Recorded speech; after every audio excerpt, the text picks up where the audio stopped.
దేవుని యొక్క పరిశుద్ధ నామంలో మీ అందరికీ ప్రత్యేకమైన వందనాలు. దేవుని యొక్క మహాకృప చేత మీరందరూ బాగున్నారని నేను ఎంతగానో విశ్వాసముతో నమ్ముచున్నాను. ప్రియ నా సహోదరి సహోదరుడా, మరి ఇంతగా దేవుడు మనల్ని కట్టబడుటకు, నిలబడుటకు, మరి ఆయన చిత్తాన్ని, ఉద్దేశాన్ని, ఆయన సంకల్పాన్ని, మరి ఆయన ఇచ్చే సమయాన్ని, ఎన్నో రకరకాలుగా దేవుడు మనకి అనుగ్రహిస్తున్న సమయాన్ని మనము సమయాన్ని సద్వినియోగం చేసుకునేలాగా దేవుడు మనకి ఎన్నో సందర్భాలలో మాట్లాడుతూ, దేవుడు ఎన్నో సమయాలు మనకి సమయాన్ని ఇస్తూ ఉన్నాడు. ప్రభుకే మహిమ కలుగును గాక. మరి పరిశుద్ధ లేఖనాల నుంచి మనము ఒక మాటని మనము చదువుకుందాము. నెహెమ్యా గ్రంథం 4వ అధ్యాయము 6వ వచనాన్ని ఒకసారి చదువుకుందాం. అక్కడ ఇలాగ రాయబడింది: ఆయనను పని చేయుటకు జనులకు మనుష్య కలిగి ఉండెను గనుక మేము గోడను కట్టుచుంటిమి, అది సగమని ఎత్తు కట్టబడి ఉండెను. చూడండి, ఇక్కడ నెహెమ్యా గ్రంథంలో మనము లేఖనాలని చక్కగా మనం గమనిస్తే కట్టడానికి ఒక సమయం వచ్చిందనమాట. పని చేయుటకు, ప్రతి ఒక్కరు పూనుకొనుటకు ఒక సమయం వస్తుందన్నమాట. ప్రతిదానికి ఒక్కొక్క సమయము దేవుడు అనుగ్రహిస్తాడు. ప్రతి ఒక్కొక్కరికి ఒక్కొక్క మాట అనుగ్రహిస్తూ పడుతుంది. ప్రతి ఒక్కొక్కరికి సమయాన్ని దేవుడు మనకి ఇస్తూ ఉంటాడు అనమాట.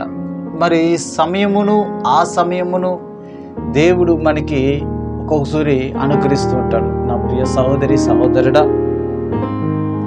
ఆయనను పని చేయుటకు జనులకు మనుష్యులు కలిగి ఉండెను. ఎవరికైనా ఒక పని చేయాలంటే అక్కడ కొంతమంది మనుషులు కలిసి ఉంటారు. ఆ మనుషుని రీతిగా మరి వారు చేస్తున్న వృత్తిని బట్టి, వారు వెళుతున్న పనిని బట్టి, వారు చేస్తున్న వారు చేస్తే ఆ పని ఏదైనా కావచ్చు. కానీ సడన్గా ఒకనొక దినాన నిలిచిపోయినా, లేకపోతే చేస్తున్న పని పడిపోయినా, లేకపోతే చేస్తున్న పని ఆగిపోయినా, మరలా దాన్ని కట్టుకోవాలి, మరలా ఆ పనిని సాగించాలి, మరలా ఆ పనిని కడముట్టించాలి, మరలా ఆ పనిని ముగించాలి అనుకునే సమయానికి మళ్ళీ అందరూ ఏం చేయాలంటే అందరూ కలుసుకోవాలి. ఆమేన్. అందరూ ఒకటవ్వాలి.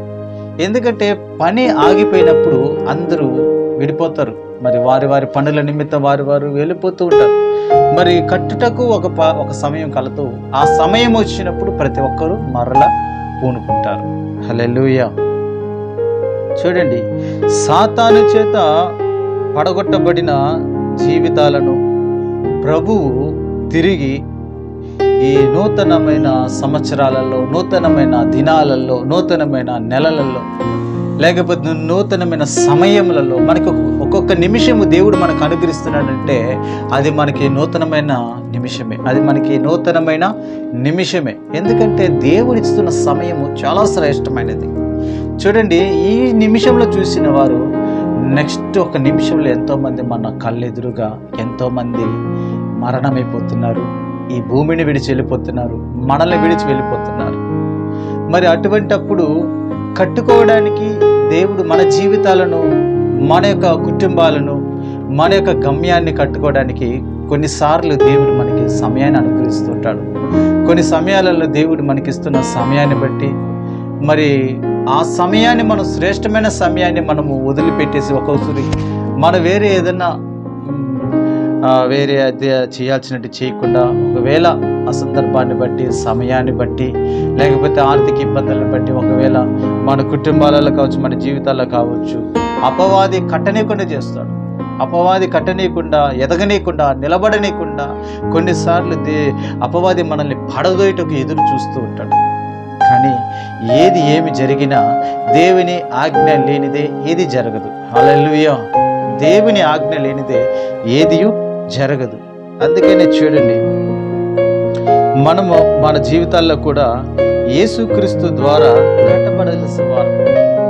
చూడండి, ఎన్నోసార్లు మనము రకరకాలుగా తిరుగుతూ ఉంటాం, వెళుతూ ఉంటాం, కష్టపడి సంపాదిస్తూ ఉంటాం, కష్టపడి ఎంతనో పొందుకోవాలి, ఏదో చేయాలి, ఎక్కడికో వెళ్ళాలి, ఏదో సంపాదించాలి, ఏదో కట్టుకోవాలి అని రకరకాలుగా మనము ఆలోచన చేస్తే ప్రయత్నాలు చేస్తూ ఉంటాం. మరి నువ్వు చేస్తున్న ప్రయత్నం కావచ్చు, లేకపోతే నువ్వు వెళుతున్న ప్రయాణమే కావచ్చు, మరి నువ్వు వెళుతున్న మార్గమే కావచ్చు, మరి నువ్వు చేస్తున్న పనే కావచ్చు, మరి అది ఏ రీతిలో ఉందో ఒక్కసారి గమనించండి. నా ప్రియ సహోదరి సహోదరుడా, ఈరోజు నీవు ఈ మాటలు వింటూ ఉన్నావు. నెహెమ్యా ఇక్కడ 4వ అధ్యాయంలో 6వ వచనంలో అక్కడ రాయబడింది, ఆయనను పని చేయుటకు కొంతమంది మనుషులు కావాలి. ఖచ్చితంగా ఒక పని జరగాలంటే ఖచ్చితంగా మనకి కొంతమంది ఆ పనిని బట్టి, ఆ సమయాన్ని బట్టి మనుషులు అవసరమై ఉంటారు. కనుక మేము గోడను కట్టుచుంటిమి, అది సగం ఎత్తు కట్టబడిను అని రాయబడింది. సగం ఎత్తు కట్టబడింది. ఈలోపు అపవాది సాతానుడు ఏం చేశాడంటే కొంతమందిని కుయుక్తులను ఏం చేసిందంటే ఆ గోడలు కట్టనివ్వకుండా, యెరూషలేము యొక్క మందిరాన్ని కట్టనివ్వకుండా కొంతమంది అడ్డుగా నిలబడతారు. ఈ కొంతమంది అడ్డుగా వస్తున్న వారు సాతాను యొక్క బహుప్రియులుగా ఉంటున్నారు.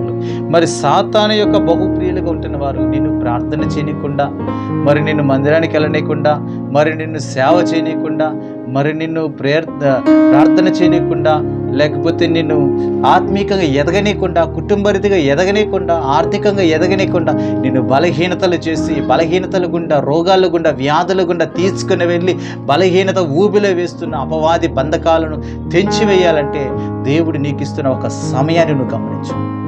దేవుడు నీకు ఇస్తున్న ఒక సమయాన్ని కట్టడానికి, దేవుని పని పూనుకోవడానికి, దేవుని మందిరాన్ని కట్టడానికి ముందుకు వెళుతున్నట్టుగా నెహెమ్యా గ్రంథం 1వ అధ్యాయంలో మనం గమనించవచ్చు. ఎందుకంటే నెహెమ్యా గ్రంథం అంతా దేవుని కొరకు ఆసక్తి కలిగి చూపించాడు. దేవుని మందిరం కొరకు ఆసక్తి చూపించాడు. దేవుని పని కొరకు పూనుకున్నాడు. దేవుని యొక్క పని చేస్తూ దేవుని కొరకు వాడబడాలని, దేవుని కొరకు నిలబడాలని, దేవుని కొరకు తన జీవితాన్ని సమర్పించుకోవాలని ఎంతో ఆసక్తి కలిగిన వ్యక్తి ఎవరంటే నెహెమ్యా గారు. అవును నా ప్రియ సహోదరి సహోదరుడు, ఈరోజు మన జీవితాలలో ఎన్నెన్నో మనం చేస్తూ ఉంటాం, మరి ఎక్కడెక్కడో ప్రయత్నాలు చేస్తుంటాం, కానీ మరి దేవుని పని అంటే మనం నిర్లక్ష్యం చేస్తాం.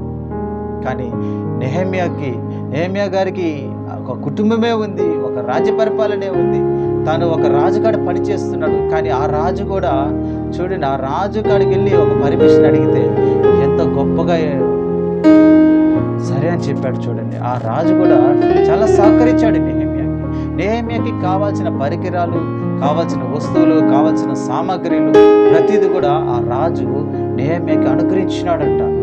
ఎందుకంటే చాలా చక్కగా ఆ అధ్యాయాలు చదివితే భలే చాలా అందంగా కనిపిస్తుంది మన కంటికి. ఎందుకంటే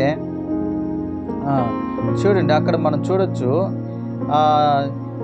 వాటిని తిరిగి కట్టడానికి నెహెమ్యా ప్రార్థన చేశాడంట. యెరూషలేము గురించి దుఃఖించి ప్రార్థించాడంట.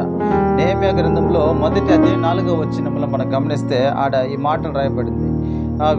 ఈ మాటలు వినినప్పుడు కూర్చుండి ఏడ్చి కొన్ని దినములు దుఃఖముతో ఉపవాసం ఉన్నాడంట.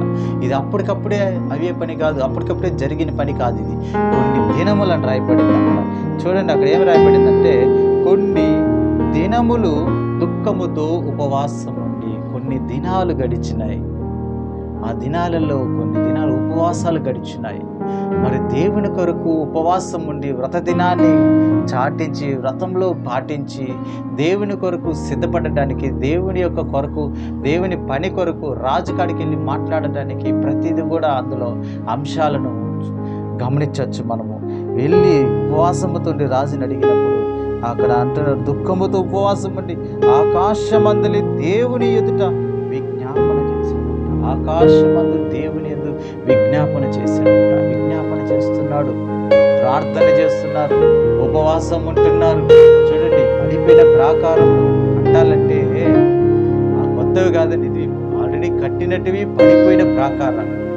మరి కొన్ని జీవితాలు, నడుస్తున్న జీవితాలు కొన్ని కూలిపోతున్నాయి, మధ్యలో కొన్ని జీవితాలు మధ్యలో విడిపోతున్నాయి, మరి కొన్ని జీవితాలు అన్ఎక్స్పెక్టెడ్గా విడిపోతున్నారు. మరి ఈ జీవితాలు కట్టాలంటే, మరి కట్టబడాలంటే మరి ఆ కుటుంబీకులు కావచ్చు, లేకపోతే ఆ కుటుంబీకులకి సంబంధించిన రక్త సంబంధికులు కావచ్చు, మరి మీరందరూ ఏం చేయాలంటే మీరు ఏడుస్తూ ఉపవాసం ఉండి ప్రార్థన చేస్తూ విజ్ఞాపన చేసినట్లయితే ఖచ్చితంగా పడిపోయిన మీ జీవితాలను దేవుడు కట్టడానికి సిద్ధంగా ఉన్నాడు. దేవుడు కట్టించడానికి సిద్ధంగా ఉన్నాడు. దేవుడు జత చేయడానికి సిద్ధంగా ఉన్నాడు. దేవుడు విడిపోయిన కుటుంబాలను కట్టడానికి ఆయన సిద్ధంగా ఉన్నాడు. ఆయన ఏ మాత్రంలో నెట్టివేసే దేవుడు కాదు, కానీ ఆయన ఎంత మాత్రంలో మనల్ని నెట్టేసే దేవుడు కాదంట. హల్లెలూయా. అందుకని ప్రభు సెలవిస్తున్నారు, నెహెమ్యా కంట ఆయన హస్తము తోడుగా ఉండిందంట. నెహెమ్యా గారికి దేవునికి హస్తము తోడుగా ఉండిందంట.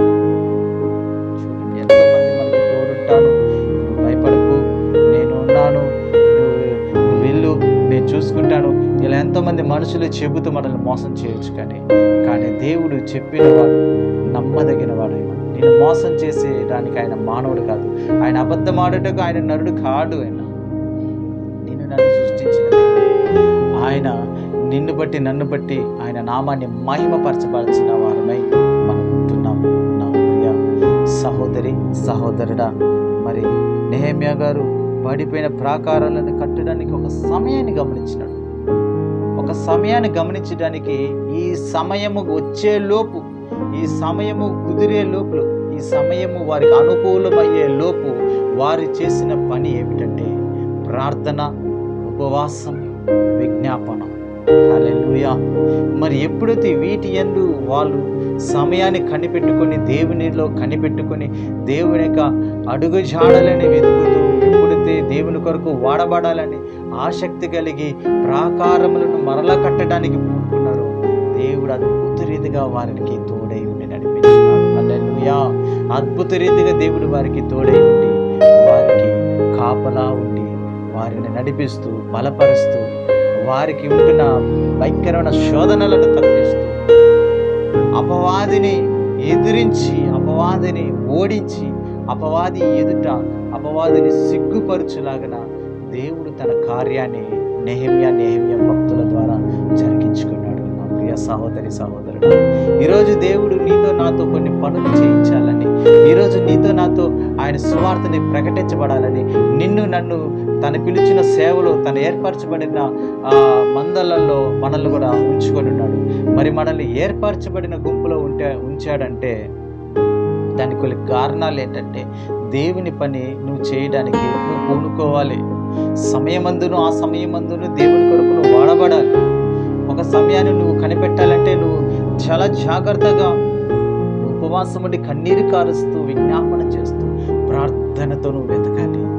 దేవుడు తన కార్యాన్ని గొప్పగా జరిగించి ఆయన నామాన్ని ఈ భూమి మీద నిన్ను బట్టి, నీ సాక్ష్యాన్ని బట్టి, నీ కుటుంబాన్ని బట్టి, నీ జీవితాన్ని బట్టి పడిపోయిన నీవు కట్టబడులాగన దేవుడు తన నామాన్ని ఆయన మహిమకరంగా తెచ్చుకుంటాడు. ఆయన నామాన్ని ఘనపరుచుకుంటాడు. దానికి కారణము నీవు నేను సిద్ధపడటమే, మనందరం సిద్ధపడటమే. ఈ వాక్యం వింటున్న మీరందరూ కూడా సిద్ధపడాలి. దేవుని పని కొరకు, దేవుని కొరకు వాడబడుటకు మనందరం పూనుకోవాలి. యెరూషలేము ప్రాకారములు కూలిపోయినాయని విన్నాడు, యెరూషలేము గోడలు పడిపోయినాయన్నాడు, అవి కాలిపోయినాయని విన్నాడు. ఎంత మాటలు విన్నాడు, ఎంత బాధపడ్డాడు, ఎంత కుమిలిపోయినాడు, ఎంత ఏడ్చుకున్నాడు, ఎంత కూర్చుని నుండి ఉపవాసం నుండి కన్నీరు కార్చి విజ్ఞాపన చేస్తున్నాడు. ఈరోజు నెహెమ్యా లాంటి హృదయం మనకుంటే, మన హృదయంలో ఉంటున్న చెత్తని తొలగించి దేవుని కొరకు, దేవుని రాజ్యం కొరకు కట్టబడటం, మనము దేవుని రాజ్యాన్ని వెతుకుదాం. ప్రార్థన చేసుకుందాం. సర్వశక్తి గల దేవ, పరిశుద్ధ మహోన్నతుడైన తండ్రి, నీ ఉన్నతమైన కృప కాపుదల సన్నిధి నైనా, నీవు నైనా ప్రభా చూపించిన మాదిరికరమైన జీవితాన్ని అయ్యా, నెహెమ్యాకి ఇచ్చిన మనస్సు అయ్యా, దృఢమైన సంకల్పం, దృఢమైన ఆలోచన మాకు అనుగ్రహించండి తండ్రి. అవును ప్రభా, నీ ప్రాకారములు కట్టడానికి పూనుకున్న మనస్సు మాకు దయచేయండి అయ్యా. మమ్మల్ని నడిపించండి.